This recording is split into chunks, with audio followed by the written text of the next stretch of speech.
Welcome to Sinister Heroes. I'm your host, Danny Iniquitous. Thank you for tuning in. If you're new to the channel, this is a channel about Dungeons and Dragons where we try and take a darker tone with everything we do here. So if you like edgier kind of content, definitely hit that like and subscribe button. A big thank you to our Patreon supporters. We love you guys. Thank you so much for supporting the channel. What you do is amazing and it really helps us keep putting out content, and we're so grateful for it. If you're interested in becoming a Patreon supporter, the link is in the description, as well as a link to a live game that we are part of over at Critical Failures. Check us out. We have a great time. There's a lot of great players that do a lot of cool, interesting things with their characters. It's definitely worth checking out. With all that out of the way, we're going to jump into this week's video. We're going to go on to the Clockwork Sorcerer. The Clockwork Sorcerer comes to us from Tasha's Cauldron of Everything. Tasha's was an amazing book. If you haven't ever picked it up, definitely worth checking it out. It is an interesting concept because where the wild magic sorcerer has to do with the chaotic energies of the universe and magic and how it manifests in a character, the Clockwork Sorcerer is the opposite. It kind of brings order into chaos. It has a lot to do with mechanics, which is kind of like a robotic world. That's where flumps come from. Everything is organized. Everything is like programmed to be a certain kind of way, and Clockwork tries to take a little bit of the chaos that happens in Dungeons and Dragons and balance it out to a little more orderly or predictable outcomes. You'll see some of the abilities they have to kind of reflect that. It does come with an improved spell list, where it has a bunch of spells that are added to it. And it does have a couple of cool manifestations of order. This is some stuff that you might want to put in for a flair for your character, as opposed to just rolling for it. I always kind of just pick one because some of them just really kind of really fit into the character I'm trying to build. Usually I would take a more robotic kind of a form of a character where I'm kind of just like almost direct, where there's not a lot of flavor to the words I'm using with this kind of a character, because it kind of shows a great interest in efficiency and being predictable, which is kind of an interesting thing because D&D in itself is pretty chaotic. But it is a very powerful subclass. A lot of people really enjoyed it right when it came out. It's definitely worth looking into, and I love the sorcerer, so I have a lot of fun playing sorcerers. So it's definitely something that, if you like me, like the stuff that I do, definitely want to check this out. At level 1, you gain Restore Balance. Your connection to the plane of absolute order allows you to equalize chaotic moments. When a creature you can see within 60 feet of you is about to roll a d20 with advantage or disadvantage, you can use your reaction to prevent the roll from being affected by advantage or disadvantage. You can use this feature a number of times equal to your proficiency bonus, and you regain all expended uses when you finish a long rest. This is one of those things that is very interesting to use. Now, obviously this really doesn't affect you so much because it's a creature that you can see. I would rule it that you could use it on yourself, but very rarely would there ever be a reason for you to do so, except for the more commonplace use, which is avoiding disadvantage. A lot of the times this will be something that you'll use on your paladins or your rogues or your like crit fishing characters who might be suffering from a seriously bad implication of being restrained or prone and having to make an attack that really matters. Reducing advantage is something that would come across when obviously you be maybe fighting an enemy and you're using flanking rules, and it kind of involves through both sides. That would be a great way, and probably the most common place you would see a reason to use this, which is against an enemy. There is no save, it just happens. A lot of the times you're going to be using this to avoid disadvantage on big rolls, checks, traps, whatever it is, because it doesn't matter what the circumstance are, it's just a d20 roll that has to happen. This definitely balances out when you're fighting at higher level enemies that might have advantage on magic saves or spell saves, in which case your wizards and yourself as a sorcerer would definitely have a vested interest in saving these for some of those big damage spells that are save or suck spells that would at least reduce the advantage the enemy might have. Totally worth it. Again, it's an ability that changes the chaotic outcomes and kind of balances out to a little bit more predictable of an outcome. Bastion of Law. Starting at 6th level, you can tap into the grand equation of existence to imbue the creature with a shimmering shield of order. As an action, you can expend 1 to 5 sorcery points to create a magical ward around yourself or another creature you can see within 30 feet of you. The ward lasts until you finish a long rest or until you use this feature again. The ward is represented by a number of d8s equal to the number of sorcery points spent to create it. When the warded creature takes damage, it can expend a number of those dice, roll them, and reduce the damage taken by the total rolled on those dice. Now, this is a powerful defensive tool. If you did put 5d8s of a ward on somebody, that is a huge, huge amount. And that's 5d8s that you can equate to reducing damage by. You do kind of have to, this is like, you have to understand how best to equate this based on how you play with your party. If you play where you and your party share like the exact number of hit points you guys have, then it's a little easier to use this. As if you're not that kind of party where you don't share hit points, where you're just like, oh, I'm just a little bit damaged, or I'm bloodied, or whatever your terminology is, then it gets more interesting, the use of this, and it becomes a little bit more exciting that way. It lasts until you finish a long rest. So that's very important to note. If you have things like Bloodwell Vials or other magical items that might restore sorcery points or something like that, it greatly increases the value you get out of this. At 6th level, 5 sorcery points is a lot to spend. As you go higher up in level, you begin, if you play the sorcerer similar to how I tend to play the sorcerer, where I'm constantly consuming and regurgitating spell slots and sorcery points really often, then you get more bang out of what you can do.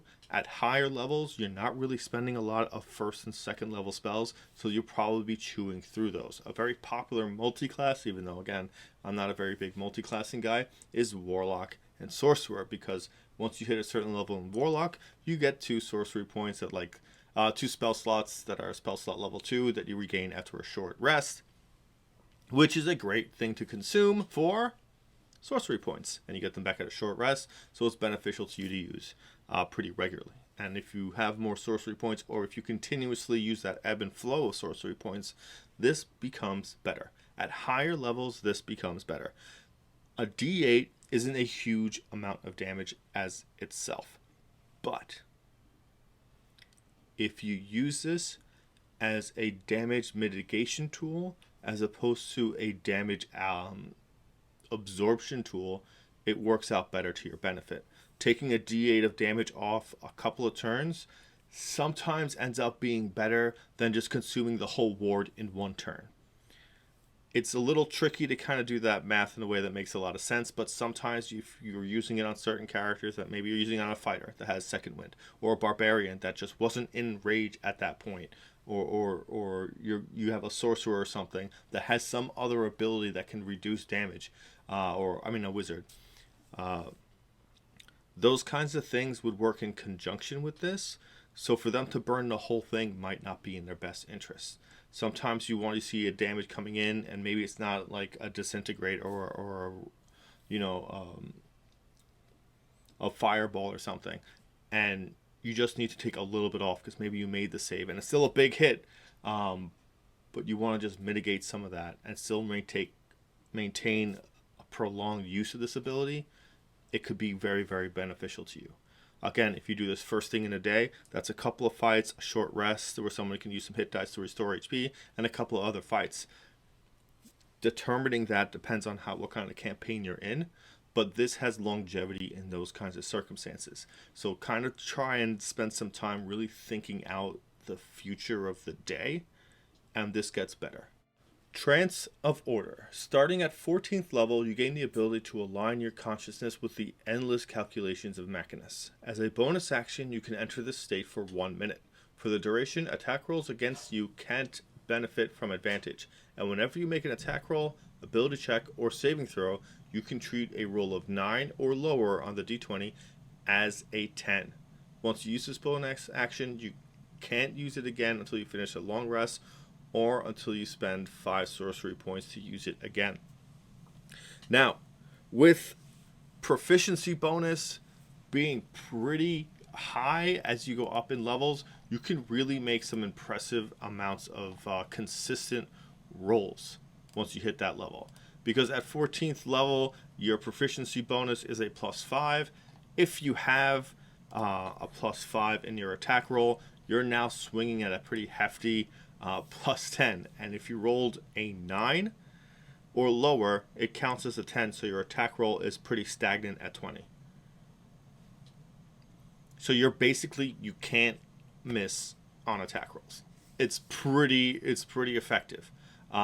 Ability checks, saving throws, this is a big push. If you want to use certain spells or abilities, you got to really kind of pick and choose. If you had like a high level Scorching Ray, or if you were like you took that level dip into Warlock and you took Eldritch Blast, that's pretty impressive what you could do. If you got the invocation for Agonizing Blast, you can quicken spell that and get a good hefty amount of damage out and consistently hit.